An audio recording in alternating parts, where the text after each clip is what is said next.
Welcome to Build. I'm your host, Cole Delvig from HuffPost. I'm seriously geeking out today because we have none other than actress Camilla Luddington in the studio.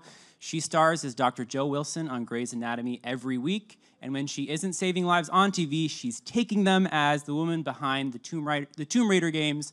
Luddington will once again provide the voice and motion capture work for Lara Croft in the upcoming game Shadow of the Tomb Raider, which was officially announced this week. And we have a trailer for you, so let's take a look.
I've come so far.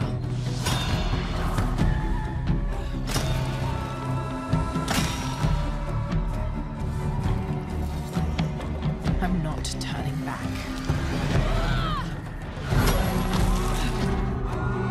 After all I've sacrificed,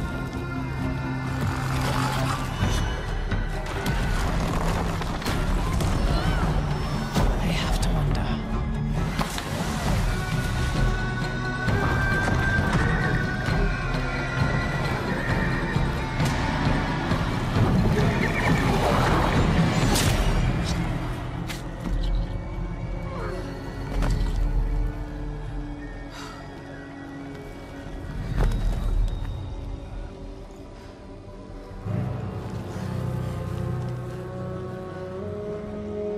What will I become?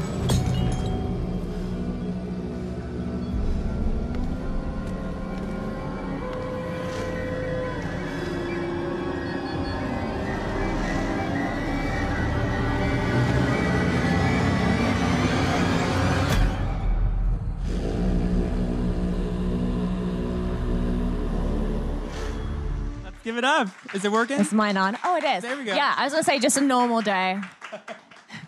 You know, I think I've watched that trailer like 14 times, and it still gives me the chills. Because I know Lara can handle herself, obviously. Yeah. But this seems like a pretty sticky situation at the end there.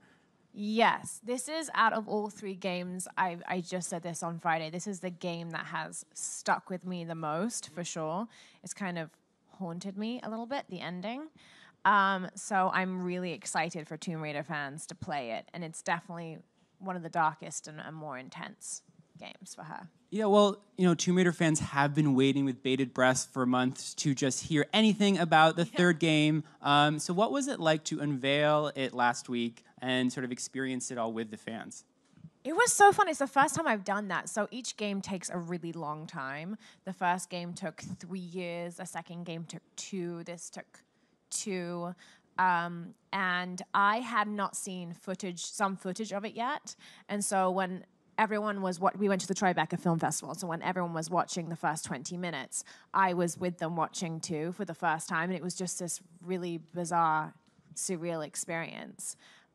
Because you just never know what it's going to look like. You do motion capture, and it's on your imagination. You have to create the world around you, and then when you see what it really looks like, it's just, it always blows me away. Yeah, well, so this is sort of the culmination of the origin story of Lara Croft. Yes. The franchise was rebooted around 2012, 2013. And so what can fans expect with this game, be it sort of like the bookend to this journey we've all been on with Lara over these, 2 games? I think that you definitely see in the second game that Lara has tunnel vision in her quest to basically hunt Trinity, and I think that if she carried on that way, it would be so self-destructive that she couldn't carry on that way, basically. So in this last game, it's interesting because I think that she has to sort of find herself again. And you kind of see that journey happen. And what's interesting in this game is that she's not a hero or a heroine the whole way through. There are moments when you could label her the villain and almost wonder if the villain in the game is the hero, which I don't think you can say too often about other lead characters in games. So it's a complicated Lara, and yes, she needs to find herself again. Yeah, what I've always appreciated about this sort of reboot is that it invests in Lara as an emotional being. And a moment that stands out for me is in the first game when she sort of takes her first life, and there's that cutscene where she is, experiencing what that means, how it sort of breaks her soul a little bit. And I think that really sets these games apart from others out there. So what is sort of the emotional arc here? You touched upon it. There's a darkness, sort of inner turmoil. Right. But what is Lara's emotional state at the beginning of the game? At the beginning of this game, I think that there's an element of her that is sort of still checked out from the world around her. Like I said, she just has that tunnel vision. And there's a point where she has to sort of deal with the consequences of her actions because of that. So you see a very unhealthily dedicated Lara to her mission, and you see what that does to her emotionally and physically, and the end result of it. Yeah, and so more about this darkness. Like, these reboots are sort of much more gritty approach, more realistic approach than we've seen other attempts in the past. So why do you think it was sort of necessary to take this tone with this character today? Because I think that we started off I don't think we could have started the game with the very first kill and had her really be emotionally affected by that and then sort of ignore for future games what killing over and over and over again does to her. I think it wouldn't have been true to the character. So at this point, we had to have her in a certain emotional state where she has to be checked out in order to do what she feels like is the right thing to do. And then she's going to question whether it all has been the right thing to do. But yeah, I think she has to be this dark. Otherwise, that first kill wouldn't make sense. It wouldn't be true to the character the whole way through. Is that how you sort of reconcile the sort of innocence that she once had, and now she's this essentially like a killing machine, mowing down Trinity baddies, with reckless abandon? Yeah, I mean, in this game, this is not a spoiler, in this game, she sets off the end of the world. So she becomes even more tunnel-focused in a way because now she's not just out to sort of get revenge for her father and stop Trinity from doing what she thinks Trinity are doing. Now she has to save the entire world. So she's very conflicted, and she has to grapple with that. So, we met her as this naive university student, and she's turned into this hardened adventurer. So I want to know, what has your journey with her been like? Because at this point, you've played her longer than you have Joe on Grey's Anatomy, right? Yeah. I was playing her when I was on Californication and True Blood. Like, my days off, I always go and do Tomb Raider. It's been an interesting journey with her. A lot of times I walk away emotionally exhausted. That does happen on Grey's Anatomy. I had a couple episodes where I had to deal with an abusive husband, and at the end of the day, it was very hard to go home and sort of let it go. And Lara is one of those characters that really does just stay with me for a very long time. Because she never has a day when she's like drinking cocktails. I'm like waiting for the game where she gets to like just relax. It's never coming. So yeah, I find her exhausting as a character, and to go on the journey with her and for her to continue to find out things that devastate her. When I read it, I'm devastated along with her. So yeah, she feels like a little part of me at this point. You mentioned the motion capture work, and I'm curious, from an actor's perspective, of course you have to be cognizant that you are wearing this thing and there's, dots on your face and all that Looking stuff. really attractive. But in sort of your head, are you acting as if, you are Lara and like the tears are real, Yeah, everything has to be real. Otherwise, I think that you would hear it and you would see it. They capture every muscle moving on my face. And if it wasn't authentic, I feel like I would be frustrated and I would just keep doing it until it felt that way. Our job is to make it real for us. And even though there's not a set around us helping us do that when we have motion capture, like I'm not lucky enough to have a hospital around me creating that. It's difficult, but yes, we have to make it real for ourselves. Otherwise, I think it would change the way the whole game is portrayed. Yeah, no, I mean, absolutely. Is there a moment over the past 2 games that was particularly challenging to use the word capture? Yeah, the hardest scene for me in all, and we have, I don't know how many hours on each game, like 18 hours, something crazy. The hardest scene is at the end of this game. Any tease you can give? No, okay. None. This is like Shondaland too. There's like, I can't spoil anything. Well, we know that Lara can wield fire bows, a pickaxe, and her famous dual pistols, of course. But are there any new sort of skills, abilities, weapons that she picks up in this game that we haven't seen other times around? Yes, there are new weapons. No, I can't tell you. I've been told this on Friday. I'm not allowed to talk about it, but yes, you will see new weapons with Lara. And, the sort of set pieces, these action set pieces are so tremendous in this game. And the one that sticks out to me in the past is when she falls through the plane with the parachute and, going through the trees. Is there one that was particularly memorable for you, be it from this game or sort of the other ones you've seen? From this game or the other ones. That's very memorable to me, too. I think, it's hard to talk about this game without spoiling things. In the last game, I fought a bear. That you did. No big deal. I killed a bear. That was memorable because that's not something that I could do motion capture for. So I was just in the booth. I complain about this every game because with every game, they always say to you, do something crazy in the booth, right? Like, just drown for us. And that was one of those times where like, okay, a bear is like fighting you and just be one with the bear and just like kill it. And I'm like, what are you talking about? Like, how do I do that scene? So those moments are always really fun for me because I have to really get into a certain character. I look crazy in the booth. If someone was actually filming what I was doing, I look like a maniac. But that's a scene that was really fun to do in the last game. Well, you nailed it. It was very believable. Thank you. And so if you're going from Grays to work on Tomb Raider, what is the sort of the preparation like in terms of, is there like a physical regimen that you have to go through before every game sort of starts to gear up? Well, I started this game very soon after giving birth. So there was just I had to remember how to literally use my body again. It's always tough. I end up doing I started Pilates after the first game because it just kicked my butt so much that I was aching all the time, and I was just running before. So I always kind of kick into doing Pilates again. And then I think in the car on the way there, I'm just like, what accent am I today?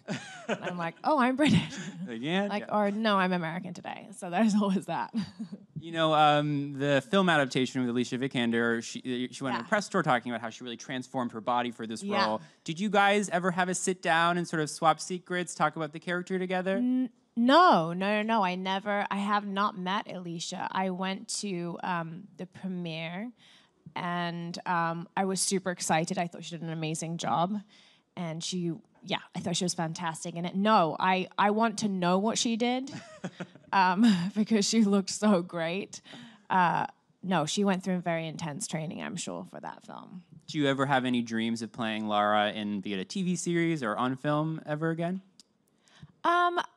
I feel so lucky to have gotten to play her in the video games. It already feels like such an iconic role to take over in that way that, when this film was made, I've joked about this, I would have been a very pregnant, slow Lara, like stopping for snacks. Like I wouldn't have killed anybody. So no, I wasn't. I don't feel that way actually about the films. The games challenge me in such a way that's so interesting and different to filming anything else. So I kind of feel like my legacy lies with this, but who knows what the future holds. Yes, who knows? Okay, we're going to switch gears a little bit and talk about Grey's Anatomy. Okay. But before we do, we have a little clip to show you all. Okay. So let's take a look. Okay, Grassy Lane Farm. Too pricey? No, I mean, if you like it, let's do it. Okay, the Old Piano Factory. There's this 3-tiered pricing thingy. Old Piano Factory is gorgeous, but you'd need a time machine because you'd have to go back like 6 months to even think about booking it for this year. But have you thought about Magnolias or Cloudland Inn? Ooh, Green Shutters. Look that one up. Karev, Wilson, what are you doing? Well, my surgery got canceled because of Hansy Avery. So, we were trying to plan a wedding, but we suck at it. Yes, that's good. Plan your wedding, set the date, put it on the calendar. This place needs morale. This place needs some things to feel good about and look forward to. Yeah, lock that down. Great, now it's a work thing. Yes, let's give it up for Grey's. Yeah. 14 seasons later, and I the know. drama has not let up. I know. And it was just renewed for a 15th season. I know. How was that received on set? Was it sort of a done deal, or were people really excited? We were already wrapped. We wrapped on the Thursday, and I think it was announced on the Friday. There was like a wrap party afterwards that some people went to, but I actually had to do Tomb Raider, so I couldn't go. But it was announced at that party, and then I think my fiance called me and said, "Oh, by the way, like, we're renewed." It's to me, I feel like I'm never surprised in a way, because the fans kind of stick around for us every season. So we're very lucky to always have, our ratings be what they are. Yeah, well, you've been one of the most sort of welcome additions in my eyes to the series, which is sort of this revolving door of, actors being how long it's gone on. And I'm so happy to see Joe in like a happy, comfortable place with Alex. Do you think the powers that be will let them have a happy ending? I want it so badly for her. You'll have to wait and see. I love them together. I've always loved them together. I think they're such a hot mess. And they've been through so much, but I mean, Justin and I always root for them. We always pitch like their happiness, even when they were broken up all last season. They're like, but what if they get married and have a baby? And they weren't together. Yeah, I want that for her. I want to see little, Karev babies running around and them losing their minds together as parents and trying to juggle it all. I think they would be very funny parents together. But yeah, I want happiness for them, but you'll have to wait and see. Well, that engagement scene a couple episodes ago was swoon-worthy, and I love what she said, is that you're so screwed up that it makes me make sense. Makes sense, yeah. What was that like to film? Because it was really a culmination of their seasons-long relationship together. Okay, so Ellen Pompeo was directing that episode, and before we do any scene, they always have us rehearse it. So she had us come in and she was like, okay, do what you guys kind of want to do. So Justin walked into the room, and then I walked up to him and started my whole speech, and then he went looking for the ring, and we sort of had this, I proposed kind of in our first rehearsal, stood side by side and stood in front of each other. And she was like, okay, no. And we're like, okay, never mind. And she was like, here's what you're going to do. And I was like, okay. So she was like, you're on the chair, you're really nervous, and you've maybe been crying. And I'm like, okay. Because she was like, you guys have had a really bad day. And then she's like, Justin, come in, you get up.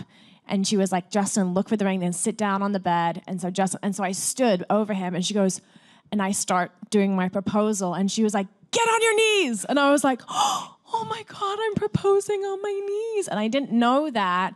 And it got me really emotional and choked up that I was getting down to do a traditional quote unquote proposal. And that is kind of I remember Justin being beaming oh, I'm getting proposed to. And so it was just this really emotional,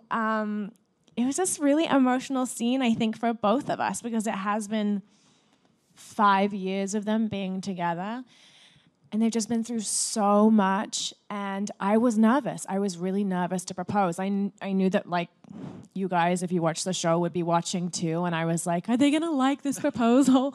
So I was nervous too, but it was really fun, and we actually shot it on my birthday, And Whoa, so, what a present. yeah. I like that. So I was like, if anything that I like, if any, scene I have to do on my birthday, I'm glad I get to propose to Justin Chambers. Well, yeah, it really stands into the long line of great Grey's Anatomy speeches. So I know the thank fans you. loved it. I'm curious, so Jo has always really been in awe of Meredith on the show, sort of someone that she I would say not always. You're right. There was some tensions in the beginning, but she's sort of this Yeah. figure in the hospital. Yeah. And I'm curious that, Ellen Pompeo has really become this sort of like symbol of empowerment as of late after her really candid interview, which I loved so much. Yeah. And I'm curious, do you feel sort of like many women out there inspired by the messages that she's put out? And has she sort of, paved the way for you to advocate for yourself more on the show? Yeah, I think that that was the first time that sort of people heard that from Ellen. But Ellen and I have been close for a very long time. Meredith and Jo have not been close for a long time, but Ellen and I have. So I've always known Ellen to be that way. That's Ellen. Like, she's just straight. She will give it to you straight up. She will give you advice. And so I feel like she's sort of always been one of those people that has been a role model and I'll go to with questions. So that's always been Ellen for me anyway. But now other people get to sort of hear how she feels about your worth as a female. And I hope that it instills people to feel like they can use their voice and ask for what they deserve and not be silenced. Yeah, let's give it up for that. And we are sadly saying goodbye to two characters this season. Jessica Tapshaw and Sarah Drew are leaving us, and that's normal for Grey's. There's constantly people coming and going. But this time around, there was a little bit of a controversy, shall we say. Fans were sort of up in arms. They love those characters. So I'm curious to know, what was that like on set to be received? I know there was like a plane that flew over there. People were really putting a lot of effort to make sure you guys knew how much they loved these characters. I know. This one was really hard. Jessica is like a sister to me, so just on a personal level, it's difficult to lose one of your best friends on set. Sarah is a literal walking angel. They're both so talented, so they're going to go on and do the most amazing, successful things. Sarah already has a pilot, but yeah, I think honestly, Sarah describes it as being love bombed. She felt like they were love bombed after they got let go because the outpouring of fan support and love for them, honestly, I should tell you guys, has meant so much to them, and they were just over the moon when the plane flew across Prospect. They were so excited. We have 100 pictures of them just geeking out over it. So I want you guys to know they really do feel the love from the fans. It's always hard when people leave, but they definitely left feeling love bombed. Yeah, Grey's has the best fans, I gotta say. They do. And in terms of your future on the show, Joe's sticking around for the meantime? Yeah, you're stuck with me whether you like it or not. I'm so sorry. Yeah, I mean, we, season by season, things could change. I'm coming back next season. And you'll kind of get an idea from the finale of what next season could be like. Well, we can't wait. And I know everyone has some questions to ask, so I'm going to turn it over to the audience. Hi. Hi. Hi. We all know that you want Joe to have kids, and how many children would you like to see Joe have? 1 billion. I don't know if they can handle like a dog right now, to be honest. I mean, I would like her to have, I'm probably projecting a little bit, but I would like her to have like 3 kids. I think that I just want them to be outnumbered because I think it would be really funny. But maybe 3. Let's see how they do with like a pet dog first. I don't know. And Grandma's coming to town, right? Mama Karev is on her way. Next week. Jesse Williams directed that episode. Next week we meet Mama Karev. I can't wait to see that dynamic. It's very interesting. Okay, we have another question for you. Hi. So I've always wondered why Joe escaped the foster care system at 16, and I was wondering if you had any insight into that, or if you want Grace to explore that in the future, or if they will. You know what? Here's what happens with Grey's. It's very interesting when you play a character, is you're never given like a binder full of all of the information about your character. I had no idea necessarily I didn't know she was married until she was married, I was told. I didn't know that wasn't her real name. I didn't know what her experience was with her ex-husband. I knew something terrible had happened to her. There's in season 9 where the tree comes in and Alex and Joe are like, there's rain pouring. That's kind of when I had some idea that she had something terrible happen to her. As to how she got out, I don't know. I don't know the answer to that question, but this is why it's so interesting playing these characters. They'll end up dropping little breadcrumbs and then they'll just give it to you in a very interesting way. So I'm excited to find out little details like that too.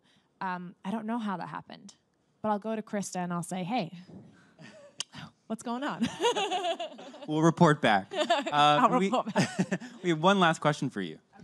Hi, I actually have 2 questions. Okay. As far as Grace goes, now that April is planning the Jolix wedding, Yes. can you give us any hints about maybe how it's going to go down? Well, thank God she's planning it because it would just be a disaster. How it's going to go down, I can't even confirm if they get married. I'm not even allowed to say if they get married or not this season, so I can't really confirm anything. Okay. But I do say that she starts making a valiant effort to at least plan something. And my second question is, as far as with Grace and Tomb Raider goes, how do you mentally switch gears to go from playing Joe to playing Lara Croft? I think you always, when you hop between characters, you have to sort of like remind yourself of the backstory and what they've lived through. So I have a long drive in Los Angeles to both sets, and that gives me a lot of time to reflect, sort of like, oh, what happened to Joe? Like, where is she at? Where are her and Alex at? Where is she in her career? And then with Lara, sort of remind myself of like what she just has been through, who she's lost in her life. I think their past really helps me kind of get into character every time I hop onto those sets. So that's what I do. I just kind of remind myself of what's just happened and what's been happening to them for a long time. Do you have like a Joe playlist and a Lara playlist in the I car? definitely did. Like I get like crazy, especially when we do like I kind of did have it for Lara. I used to play one of the Muse albums actually for Lara. And then for Joe, I get really romantic. And so like, for example, like the day, I think it's like, I forget, it's one song on like Taylor Swift's album, and I was playing it all the time on the way to work the week that I was proposing, just to get like in that place of like being excited about, you know, asking the guy you love to marry. Yeah. I mean, no better artist to help you along that road. We have to let you go, unfortunately, but everyone make sure to watch Grey's Anatomy every Thursday, and Shadow of the Tomb Raider comes out in September. So let's give it up to Camilla. Thank you so much for coming. Thank you.